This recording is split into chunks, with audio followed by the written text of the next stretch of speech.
नमस्कार, सी न्यूज भारत में आप सभी का एक बार फिर से स्वागत है।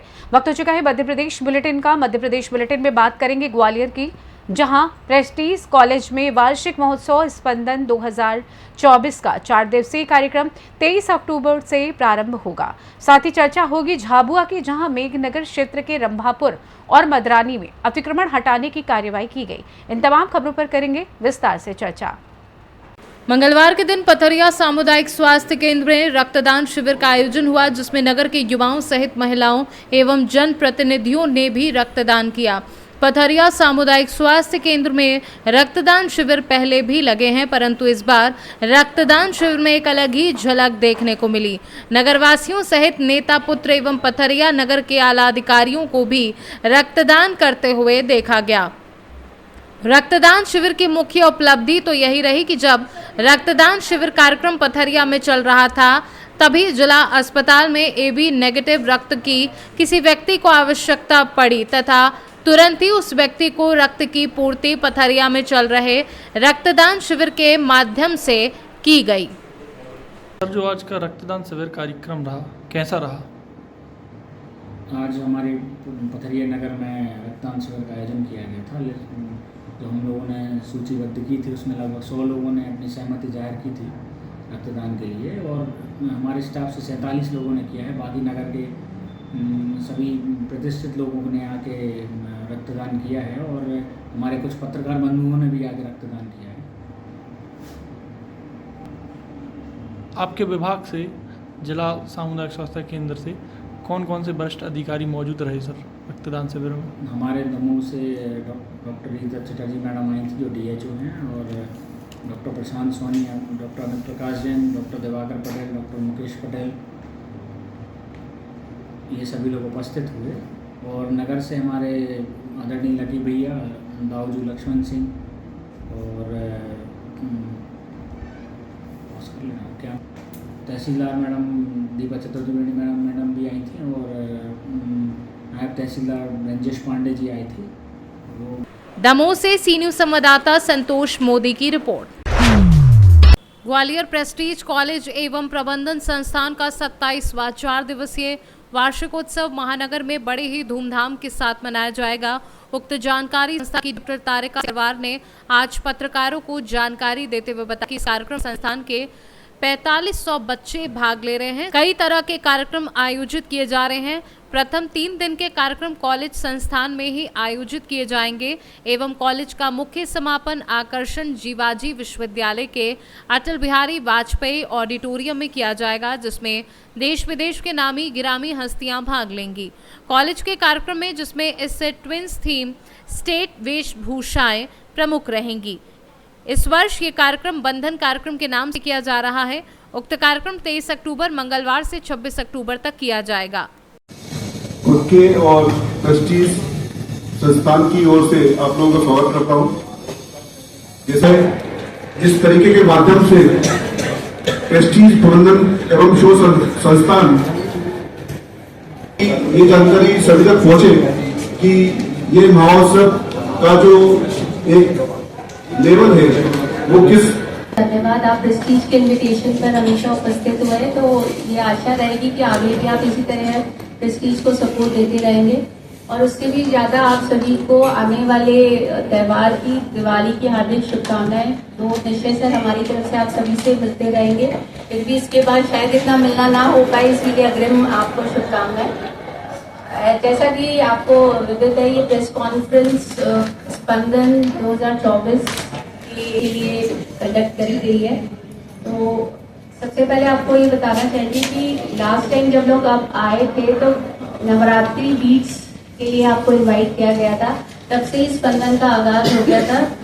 9 दुर्गों में हम लोगों ने स्पंदन प्रोग्राम्स की नींव रखी। उसके बाद के तौर पर कंडक्ट किया जाता है। 23 तारीख से 4 दिवसीय कार्यक्रम का शुभारंभ होगा। 23 तारीख को हमारा इनॉग्रल प्रोग्राम है। ग्वालियर से सी न्यूज संवाददाता शिवम सिंह चौहान की रिपोर्ट। इंदौर में भारतीय जनता युवा मोर्चा के नगर उपाध्यक्ष कपिल गोयल और उनकी पत्नी दीपाली गोयल के खिलाफ MG रोड थाने पर दूध व्यापारी के साथ 2 करोड़ की धोखाधड़ी किए जाने का मामला दर्ज किया गया है।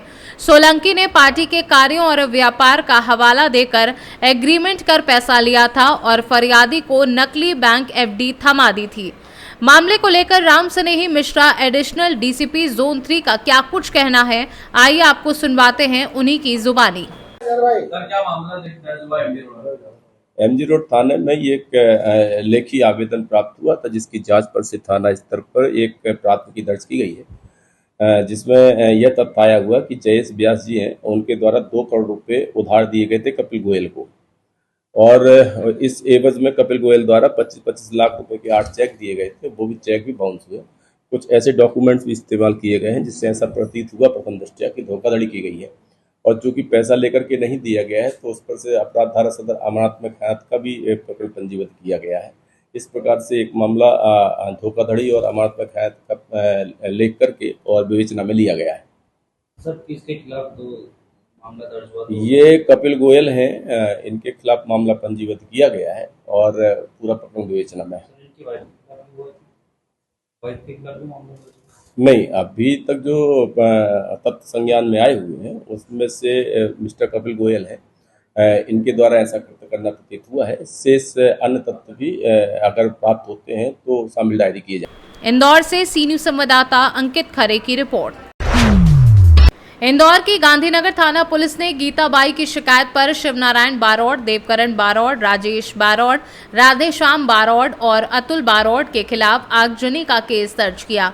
गीताबाई ने पुलिस को अपनी शिकायत में बताया कि 4 अक्टूबर के दिन वह अपने मायके बोरसी ग्राम में थी। तब उनका देवर हिम्मत सिंह कुशवाहा ने आकर बताया कि वह खेत पर सोयाबीन ढांकने गया था। तब 5 आरोपी सोयाबीन के पास खड़े थे। इसके बाद उन्होंने आग लगा दी। वह चिल्ला रहे थे, जो कि भी इस आग को बुझाने आएगा उसे भी जला देंगे। हिम्मत ने बताया कि वह डर के कारण पास नहीं गया और दूर से छिपकर देखता रहा। बाद में वह जान बचाकर भाग गया। हिम्मत के बताने पर बाद में खेत पर पहुंचे। यहां सोयाबीन पूरी तरह से जल चुकी थी। गीताबाई ने बताया कि करीब 4.5 बीघा पर उन्होंने सोयाबीन लगाई थी, जो जलकर खाक हो गई। आरोपियों ने कुछ माह पहले ही घर में तोड़फोड़ की थी। इसकी शिकायत भी उन्होंने थाने में दर्ज कराई थी। थाना गांधीनगर में एक पूर्व में एक मर्डर हुआ था कुछ महीने पहले, जिसमें कि 3 आरोपी थे और उनको अरेस्ट किया जाकर जेल भेजा गया था। इसमें जो कि आरोपी पक्ष को जेल भेजा गया था इसमें, लेकिन जो इसमें 302 में जो फरियादी पक्ष था उनके द्वारा इनकी जो सोयाबीन थी, जो आरोपियों की सोयाबीन थी, जो लाखों की सोयाबीन थी, उसको उनके द्वारा जला दिया गया। इस पर से जो महिला रिपोर्ट लिखाने आई थी, उस महिला की रिपोर्ट पर से जो आगजनी और ये नुकसान का ये केस रजिस्टर कर लिया गया है। आरोपियों इसमें 4 आरोपी बनाए गए हैं। आरोपियों की तलाश जारी है। इंदौर से सी न्यूज संवाददाता अंकित खरे की रिपोर्ट। 22 अक्टूबर को कलेक्टर नेहा मीना के निर्देश अनुसार राजस्व विभाग द्वारा मेघनगर क्षेत्र में अतिक्रमण हटाने की 2 कार्यवाहियां की गई, जिसके अंतर्गत ग्राम रंभापुर में स्थित श्री राम मंदिर की भूमि, जिसका सर्वे नंबर 439, 440, 449, 807, 808, 809 रकबा लगभग 2 हेक्टेयर भूमि पर से 3 लोगों का अतिक्रमण हटाया गया।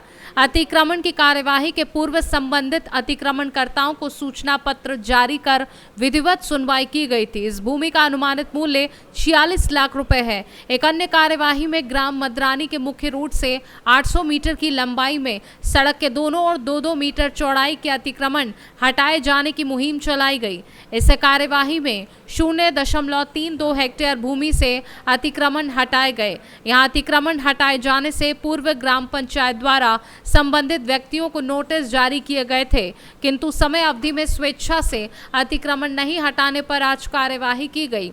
अतिक्रमण हटाने की कार्यवाही में अनुविभागीय अधिकारी राजस्व मेघनगर मुकेश सोनी, तहसीलदार ममता मिमरोड, क्षेत्र के समस्त पटवारी, कोटवार, पर्याप्त पुलिस बल एवं ग्राम पंचायत के कर्मचारी उपस्थित रहे। झाबुआ से सी न्यूज संवाददाता मनीष कुमट की रिपोर्ट।